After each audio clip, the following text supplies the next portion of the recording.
அன்பான உறவு செல்லங்களுக்கு வணக்கங்க. ரோகிணி 5,00,000 பணத்தை அசால்ட்டாக அவங்க குழந்தைகிட்டேருந்து வாங்கிட்டு வந்துடுதுங்க. நம்ம ப்ரமோவில் நேற்று ஏற்கனவே சொல்லியிருக்கிறோம். பணத்தை வாங்கிட்டு வந்து கொடுக்குது. 5,00,000 எப்படி அசால்ட்டாக வாங்கிட்டு வந்து கொடுத்துட்டாலே அப்படின்னு அந்த சிந்தாமணியும் அந்த ஃபைனான்சியரும் பேசிக்கிறாங்க. என்ன சிந்தாமணி மேடம் 10,00,000 அட பரவாயில்ல வாங்குங்க அப்படின்னு சொல்லிட்டு காசை கொடுத்துட்டு, ஆனாலும் மீனாவோட நெருக்கடிக்கு தான் இந்த பொம்பளை வாபஸ் வாங்குது சிந்தாமணி. ஆனாலும் இங்கே அதாவது ரோகிணி கொடுத்த பணத்தால் தான் நான் வாபஸ் வாங்குறேன்னு தெளிவாக சொல்லுங்க அப்படின்னு சிந்தாமணி சொல்ல, அதாவது பம்பரம் கயிறு மாதிரி ஆட்டி விட்டுருதுங்க. இருந்த இடத்துல இருந்துக்கிட்டு இந்த பம்பரத்தில் இவர் ஆடுறாரு. ஃபைனான்சியர் போயிட்டு கேஸை வாபஸ் வாங்கிட்டு என்ன பண்ணுறாங்க, விடுதலை பண்ணிடுறாங்க. இங்கே பாருப்பா மனோஜ், நான் பாவம் அந்த பொண்ணு என் கையில் காலில் விழுந்து அழுது கேட்டாலேன்னு தான் உன்னை நான் விடுதலை பண்ணுறேன் அப்படின்னு சொல்ல, அதுவும் இல்லாமல் பணமெல்லாம் கொடுத்துருக்காப்பா அப்படின்னா என்னது அப்படிங்கிற மாதிரி பார்க்குறாங்க. என்கிட்ட ஜீவனாம்சம் வேணும்னு 25,000 கேட்டால் இப்போ நமக்காக 5,00,000 கொடுத்துருக்காளா? என்ன மனோஜ், 5,00,000 எனக்கு பெருசு இல்லை மனோஜ், 5 கோடி கூட உனக்காக நான் ரெடி பண்ணி கொடுப்பேன் மனோஜ், என் உயிரை வித்தாவது உன்னை நான் பார்ப்பேன்.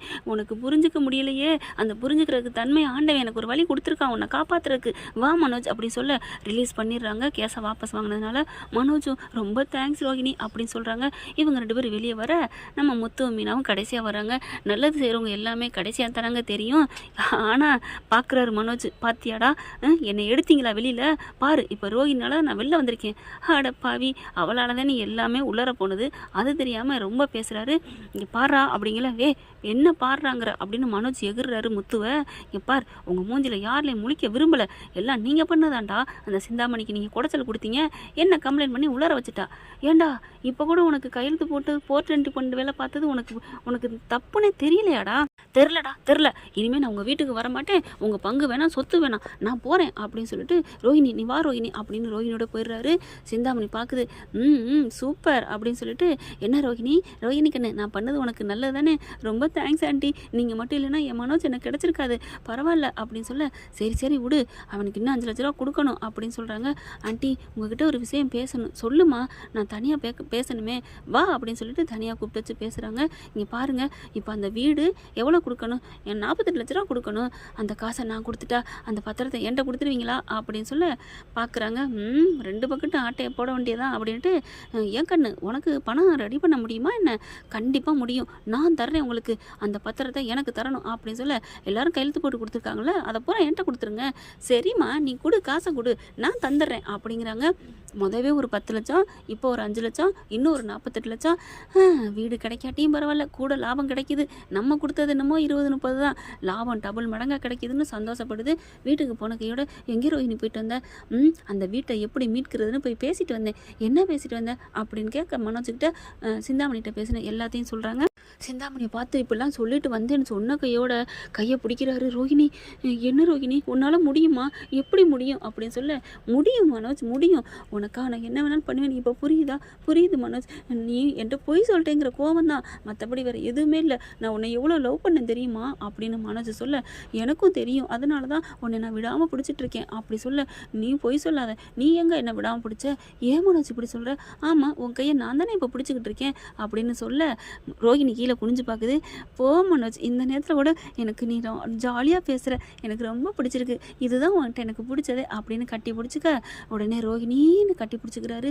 ரோஹிணி என் மனசை புரிஞ்சுக்கிட்டது நீ தான் ரோஹிணி, ஏன் சொல்கிறீங்க, எதை வச்சு சொல்கிறீங்க, ஒரு பொண்ணு பணக்காரின்னு ஒன்று பார்த்தேன் பாரு, அவன் நான் எது சொன்னாலும் எது பேசுகிறா, அந்த முத்து மீனாவையும் ஒஸ்தி பேசுகிறா, நான் என்னமா ஒன்று சொன்னால் அவங்களுக்கே பேசுகிறா, ஆனால் நீ அப்படி இல்லை ரோஹிணி, நான் என்ன சொன்னாலும் எனக்கு மட்டும்தான் நீ சரி சொல்லுவேன். ஆமாம் மனோஜ் நான் உன்னை புரிஞ்சுக்கிட்டேன், அதனால தான் அப்படின்னு சொல்லிட்டு கட்டி பிடிக்கிறாங்க. இங்கிட்டு திரும்பிக்கிட்டு ரோஹிணி என்ன பண்ணுது, மைண்ட் வாய்ஸு, உன்ன மாதிரி கேனேனுக்கு நீ சொல்கிறதா சரின்னு சிஞ்சாக்கு போட்டால் தானடா நீ நம்ம என்ன பாராட்டுவ, அவளுக்கு நேர்மையாக இருக்கா, அதனால போட்டு உடச்சிட்டு போயிட்டா, தேங்காய் உடைக்கினேன், நான் என்ன பண்ண முடியும், அப்படி உடைக்க முடியாதே, உனக்கு ஜின்சாக்கு போட்டு தானே ஆகணும்னு இந்த பிள்ளை மைண்ட் வாய்ஸு. பரவாயில்லைங்க, மைண்ட் வாய்ஸ்லாவது உண்மையை ஒத்துக்குதே, இவங்க கேவலமானவங்கண்டு. இப்போ வீட்டுக்கு போனால் மனோஜ் அங்கே போயிட்டாங்கிறது தெரிஞ்சு ரோஹிணி விஜய் ஆடுது. ரோஹிணி கூட்டு போயிட்டாளா, போச்சு என் பிள்ளை போச்சுன்னு சொல்லிட்டு அவளை நான் விட மாட்டேன் இவன்னு கத்துறாங்க. அண்ணாமலை பார்க்குறாருங்க, பார் அவள் ஏதோ கூட்டு போயிட்டா, அவன் பட்டு திருந்தி வருவான், பேசாமல் இரு. முடியாதுங்க, முடியாது, என் மனோஜ் இல்லாத வீட்டில் இதுக இருக்கக்கூடாது, இதுகளையும் போச்சணும் அப்படின்னு சொல்ல, ஏன் அவங்கள என் கையெழுத்து போட்டு வாங்கினாங்க, அந்த உனக்கு தப்பாகவே தெரில, இங்கே பாருங்க ஏதோ தெரியாமல் பண்ணிட்டான், அவன் பங்கத்தான் கழிச்சுக்க சொல்லிட்டோம்ல ஆய்வேன்னு கத்துதுங்க. பார் பணத்தை கட்டி பத்திரம் ரெடி பண்ணுறதுக்கு நாங்கள் ஆளாக பறந்துக்கிட்டு இருக்குது என் பிள்ளைங்க, மரியாதையாக போயிரு. இல்லை முடியாது, நான் என் மனோஜை கூட்டிகிட்டு தான் வருவேன் அப்படின்னு வேகமாக போகுது. மனோஜருக்கு ஃபோன் பண்ணுது, எங்கடா இருக்க அப்படின்னு சொல்ல, அம்மா எல்லாரும் என்னை கைவிட்டீங்களே, நான் என் பொண்டாட்டி கூட இருக்கேன். என்னடா பொண்டாட்டிங்கிற? ஆமாம் அப்படிங்கிறாங்க. என்னடா சொல்கிற, உன்னை பார்க்காம என்னால் இருக்க முடியாது மனோஜ், எங்கே மனோஜ் இருக்க அப்படின்னு சொல்ல, அவரும் கொஞ்சம் அம்மா பாசம் இருக்குது, இடத்த சொல்லிடுறாரு. 5 நிமிஷத்தில் அங்கே போய் நிற்கிது. ரோகிணிக்கு தூக்கி வாரி போடுது. என்னங்க உங்கள் அம்மா வராங்க, ஆட்டோவிலேருந்து இறங்கி வருதா, நான் தான் வர சொன்னேன். அட பாவி, இவ்வளோ கஷ்டப்பட்டு உன்னை நான் கூட்டியாந்து வச்சா மறுபடியும் அம்மா பாசம் இழுக்குதோ? ஏம்மா ரோகிணி கண்ணு, இப்போ உன் பிள்ளைக்கு பாசமாக ஊட்டி ஊட்டி வளர்க்குற, நாளைக்கு அவன் கல்யாணம் பண்ணிட்டா அம்மானு உங்ககிட்ட இழுக்குதோ நான் வருவேன், வந்தா அப்படியே அவன் மருமக சொல்லுவா, என்னங்கடி உலகத்தில் நியாயம், அவங்க பெத்த புள்ள மட்டும் வேணாம், அவங்க வேணாம். உலகத்தில் முக்காவாசி பெண்கள் இப்படி தாங்க நினைக்கிறாங்க. அதே மாதிரி தான் மாமியாமார்களும் மயம் மட்டும் வேணும், மருமக வேணாம் அப்படின்னு தான் நினைப்பாங்க. ஒரு சிலர் தங்கமாக தாங்குறவங்களும் இருக்காங்க. என்னை பொறுத்த வரைக்கும் என் மருமகளை நான் தங்கத்தட்டில் வச்சு தாங்கணும்னு தான் ஆசைப்பட்டுக்கிட்டு இருக்கேன். அவள் எங்கே இருக்காளோ கொடுத்து வச்ச மகராசி, அப்படி தாங்க நான் நினச்சிக்கிட்டு இருக்கேன். இப்போ விஜயா மனோஜை கட்டி பிடிச்சி அழுகுது. ரோகிணி வந்துடுது. வாடா மனோஜ், இங்கேடா இருக்கிற, இது யார் வீடா, இது வந்து அப்படிங்கல, இது சிந்தாமணி வீடு தான் அப்படின்னு சொல்லிடுறாங்க. சிந்தாமணி வீடா? அப்போ அவள் கைக்கில் போட்டுக்கிட்டு தான் எல்லா வேலையும் பண்ணாளா? டேய் வாடா, அவள் துரோகம் பண்ணவடா. இல்லைம்மா, துரோகமோ எது வேணாலும் பண்ணிட்டு போட்டோம், எனக்கு ரோகிணி முக்கியம், அவள் தான் என்னை வெளில எடுத்தா, என்னை யார் எடுத்தது அப்படி சொல்ல, டேய் வெளியில் எடுத்த காலம் என்னடா பண்ண முடியும், அவள் என்ன 5 லட்சம் கொடுத்தாளா, 5 லட்சத்தை கொடுத்துட்டு வேணா நான் கூட்டிகிட்டு வந்துடுறேன், நீ வாடா அப்படின்னு சொல்லி கூப்பிட்றாங்க. முடியாதுமா முடியாது அப்படின்னு சொல்லிட்டு அங்கிட்டு திரும்பிக்கிறாரு. என்ன ஆண்டி, நான் தான் சொன்னேன்ல, என்னைக்கு இருந்தாலும் நான் தான் உங்கள் மருமகன்னு, போகிறீங்களா, போங்க போங்க. இல்லடி, நான் இந்த இடத்த விட்டு போக மாட்டேன் அப்படின்னு வாசல்ல உட்காந்துருதுங்க சம்மணம் போட்டு விஜயா. ஒரு கட்டத்துக்கு மேலே ரவி ஸ்ருதி எல்லாரும் வந்து, வாமா அவன் வராட்டி இருக்கட்டும், டேய் பத்திரத்துக்கு 38 லட்சம் ரெடி பண்ணணும், என்னடா பண்ண போகிற அப்படின்னு சொல்ல, அப்படியே ரோஹிணி பார்க்குது. ஆமாம் இல்லை 38 தானே, சிந்தாமணி ஃபைனான்ஸில் 48 கேட்டாங்க, இருக்கட்டும் வச்சுக்கிறேன் அப்படின்ட்டு, மனோஜ் நீ போறியா அப்படின்னு கெஞ்ச, எல்லாரும் கூப்பிட்றாங்களே நான் என்ன பண்ணுவேன் அப்படின்னு சொல்ல, என்ன மனோஜ் இப்படி சொல்கிற, எங்கள் அம்மா கூப்பிடுது நான் வரட்டா அப்படின்னு சொல்ல, ஏன் மனோஜ் அப்படிங்கல, சரி நான் போகலை அப்படின்னு சொல்லி இருக்க, மனோஜ் விஜயாவை என்ன பண்ணுறாங்க, எல்லாரும் கூப்பிட்றாங்க. வாரியா இல்லையா, அப்போ நீ அங்கே தான் முக்கியம்னு இருந்தீன்னா என்ன நீ தலை மொழியிரு அப்படின்னு அண்ணாமலை ஃபோனில் பேசுகிறாரு. அதனால விஜயா ஒன்றும் சொல்ல முடியாமல் எந்திரிச்சு கிளம்பி வந்துடுதுங்க. இப்போ பணம் ரெடி பண்ணணும், கரெக்டாக நெருக்க இன்னும் 1 வாரம் தாங்க இருக்குது, 38 லட்சம் கொடுக்கணுமா. இந்த ரோகிணி சிந்தாமணி விடலை, ஏன் ஆண்டி இப்படிலாம் போய் சொல்கிறீங்க, 38 லட்சம் தானே அப்படிங்கல, 10 லட்சம் கொடுத்தாதான், இல்லைங்கள வட்டி யாருமா கொடுப்பா, அவன் கேட்குறான், எனக்கு ஒன்றும் பிரச்சனை இல்லை, ஐயோ நான் எப்படியா தர்றேன் அப்படிங்கிறாங்க. கொடுத்துட்டு அந்த பத்திரத்தை நீயே வாங்கிக்கோ அப்படிங்கிறாங்க. இங்கே மீனாவும் முத்தும் பணத்துக்கு ரெடி பண்ணுறாங்க. இங்கே ரோகிணி என்ன பண்ணுது, அவன் குழந்தைகிட்ட போகுதுங்க. குழந்தைகிட்ட போய் அந்த 5 லட்சம் கேட்ட மாதிரியே மறுபடியும் 48 லட்சம் கேட்குது. 48 லட்சம் எப்படிமா நான் கொடுக்க முடியும் அப்படி சொல்ல, என் பிள்ளைய வேணா நான் தத்து கொடுக்குறேன் அப்படிங்கிறாங்க. எப்போ கொடுப்பேன், நான் இன்னும் அடுத்த மாதமே நல்ல தேதியை பார்த்து உங்களுக்கு கொடுத்துட்றேங்க அப்படிங்கிறாங்க. எழுதி கொடுத்துட்டு போ அப்படின்னு கையெழுத்தெல்லாம் போட்டு வாங்கிட்டு 48 லட்சத்தை கொடுத்துட்றாங்க. வாங்கிட்டு வந்து ஃபைனான்சர்ட்டையும் சிந்தாமணிட்டையும் கொடுத்துருது. சூப்பர்மா அப்படிங்கிறாங்க. பத்திரம் எங்க அப்படிங்கிறாங்களா, பத்திரம் தரேன் இல்லைன்னு சொல்ல, ஆனால் நாங்கள் கையெழுத்து போட்டு கொடுத்துருக்கோமே அந்த பேப்பர்லாம் எங்களுக்கு வேணுமே. என்னது அந்த பேப்பரா, அது எப்படிங்க, நாங்கள் விட கேட்டு வாங்குறோங்க, வாங்கி தர்றோம் அப்படின்னு சொல்ல, இங்கே பாருங்க ஆண்டி என்னை ஏமாத்திராதீங்க ஆண்டி, என் மனோஜுக்காண்டி இவ்வளோ கஷ்டப்பட்டு கொண்டாந்துருக்கேன் அப்படின்னு சொல்ல, மனோஜ் பார்க்குறாரு. பார்த்துட்டு அந்த பணத்தையெல்லாம், ரோகிணி இந்த பணத்தெல்லாம் ஏன் ரோகிணி கொடுத்த, இதை வச்சுக்கிட்டு நம்ம எங்கிட்டாவது போய் வாழ்ந்துருக்கலாம்ல, அப்படியே சும்மா இரு அப்படின்ட்டு என்ன சொல்கிறான் புருஷன், அவர் ஏதாவது சொல்லுவார் லூஸ் மாதிரி, நீங்கள் ஆண்டி நீங்கள் எப்படியாவது அந்த பத்திரத்தெல்லாம் வாங்கித்தாங்க ஆண்டி, நான் வாங்கி தரேம்மா நீ போ அப்படின்னு சொல்ல, மனோஜை கூட்டிகிட்டு போகுது. அவன் தான் கேனக்கிரிக்கேன்னா இவ அதை விட கேனக்கிரிக்கியா இருப்பா போல இருக்கே, என்ன ஃபைனான்சியர் அப்படிங்கல, ஆமாம் மேடம், சரி வாங்க நம்ம முத்து வீட்டுக்கு போவோம் அப்படின்னு சொல்லிட்டு முத்து வீட்டில் போய் பணத்துக்கு நின்னா அவங்களும் பணம் ரெடி பண்ணிடுறாங்க. 38 லட்சத்தை வாங்கிடுறாங்க. எங்க பத்திரம் எங்க அப்படின்னு சொல்ல, பத்திரத்தை கொடுத்தானே ஆகணும், கொடுத்துட்றாங்க, வேறு வழி இல்லை. அப்புறம் நாங்கள் கையெழுத்து போட்டதெல்லாம் எங்கே அப்படிங்கிறாங்க. அது வீட்டில் வச்சுட்டு வந்தேன்னு நினைக்கிறேன், வீட்டில் வச்சுட்டு வந்தா அப்படின்னோன்னு அந்த பணத்தை அப்படியே பிடுங்குறாரு நம்ம முத்து. ஐயோ இருங்க தேடி பார்க்குறேன் அப்படின்னு தேடி பார்த்துட்டு, இந்த தான் இருக்குது அப்படின்னு கொடுத்துட்றாங்க. யாருக்கிட்ட ஏமாற்ற பார்க்குறீங்க அவ்வளோதான் அப்படின்னு ஒரு அறை கொடுக்குறாரு பாருங்க அந்த ஃபைனான்சியருக்கு. அப்படியே ஆடி போகிறாங்க. எதுக்கே அடிக்கிற, நீ எவ்வளோ அசிங்கமாக மரியாதை கட்டத்தனமாக பேசுனேன், அதுக்கு தானே இந்த பரிசு அப்படின்னு சொல்ல, சிந்தாமணி பார்க்குது. இங்கே பாருங்கள் நீங்கள் ரொம்ப பண்ணுறீங்க, நீங்கள் கேட்டது மாதிரி உங்கள் பத்திரத்தை கொடுத்துட்டோம், அப்புறம் எதுக்கு கை வைக்கிறீங்க அப்படின்னு சொல்ல, என்னது கை வைக்கிறோமா, எவ்வளோ பெரிய வேலை பண்ணியிருக்கீங்க, தெரியாது நினச்சிட்டு இருக்கியா, மரியாதை போ அப்படின்னு சொல்லி விரட்டி விட்றாங்க. வீட்டுக்கும் போயிடுறாங்க. போனதுக்கப்புறம் ஒழுங்கு மரியாதை அந்த பத்திரத்தெல்லாம் சரி பண்ணுங்க அப்படின்னு சரி பண்ணையில் பார்த்தா அது போலி பத்திரங்கிறது தெரியுது. ஆளை கூட்டியாந்து விசாரிக்கிறாங்க. ஏங்க இது போலி பத்திரங்க, இது உண்மையான பத்திரம் இல்லை, மறுபடியும் ஏமாத்திட்டாளா அப்படின்ட்டு எல்லாம் போலீஸோட போயிடுறாங்க. சிந்தாமணி வீட்டுக்கு. என்னடி நினச்சிட்டு இருக்க, ஏமாத்திட்டு இருக்கியா அப்படின்னு சொல்ல ரோஹிணி பார்க்குது.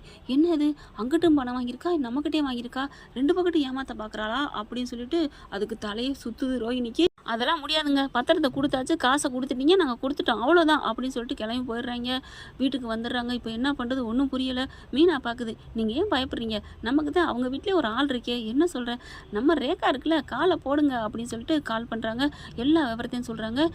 எங்கள் அம்மா இப்படியா பண்ணுது, காசையும் வாங்கிட்டு பத்திரத்தையும் ரூபாய்க்கு ஒரு பத்திரத்தை கொடுத்துருக்கா, நான் இப்போவே வர்றேன் அப்படின்னு சொல்ல என்ன காரணம் சொல்லி வருவேம்மா அப்படின்னு கேட்குறாங்க. அதெல்லாம் நான் வருவேன், எனக்கு முடியலைன்னு சொல்லிட்டு நான் வருவேன், முடியலைன்ட்டு தனியாக எப்படி வரேன்னு கேட்பாங்கல்ல, என்ன பண்ணுவேன், எனக்கு ஒரு எக்ஸாம் இருக்குன்னு சொல்கிறேன், நான் வந்துடுவேன், நீங்கள் கவலைப்படாதீங்க அப்படின்னு சொல்லிட்டு அங்கேருந்து வந்துடுறாங்க. வந்த கையோட என்ன அம்மா எங்கே போகுதுங்கிற பார்த்துட்டு கரெக்டாக வெளியில் போக உள்ளார பூந்துருதுங்க. உள்ளார போயிட்டு அங்கேயே சாவி இருக்க தெரியும் இல்லையா, போயிட்டு பத்திரத்தை எடுத்துருதுங்க. எடுத்துட்டு நேராக பூட்டிட்டு வெளில வந்துடுது. வந்த சோடும் தெரியல, போன சோடும் தெரியல. கரெக்டாக கொண்டு போய் இந்தாங்க ஆண்டி அப்படின்னு சொல்லி கொடுக்குறாங்க. விஜயா பார்க்குது. அவட்ட கொடுக்காதம்மா, குடும்ப பத்திரத்தை அப்படின்னு அண்ணாமலை வாங்கிக்கிறாரு.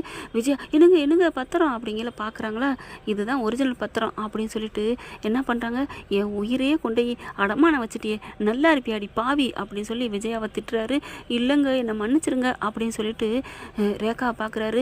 ரேகாவை பார்த்துட்டு அப்படியே கையெடுத்து கும்பிட்டு குனிய போகிறாரு, காலில் விழுகிறதுக்கு. அங்கிள் என்ன நீங்கள் எனக்கு அப்பா மாதிரி அப்படின்னு சொல்லிட்டு டக்குன்னு எந்திரிச்சிடுறாங்க, தூக்கிடுறாங்க. என்ன அங்கிள், அப்பா என்னப்பா, முத்து ஆடி போகிறாரு. இல்லைடா, இந்த பத்திரம் எப்பேற்பட்டது தெரியுமா, நம்ம வாழ்ந்த வீடுடா, ஒரு வீடு அடையாளம், அதுவும் ஏதோ ஒரு வறுமைக்கு விற்கிறோம், வேற ஏமாந்து விற்றுட்டு வந்தோம்னா அதை விட அசிங்கம் என்னடா இருக்குது அப்படின்னு சொல்ல, ஆமாப்பா உண்மையிலே கிரேட்டு தான்ப்பா ரேகா அப்படிங்கிறாங்க. அதனால் அந்த பிள்ளை காலில் விழுகிற தப்பு இல்லைடா, நீங்கள் ஏப்பா விழுகுறீங்க, நான் விழுகிறேன் அப்படின்னு முத்து விழுகப்போ மீனா தடுக்குது.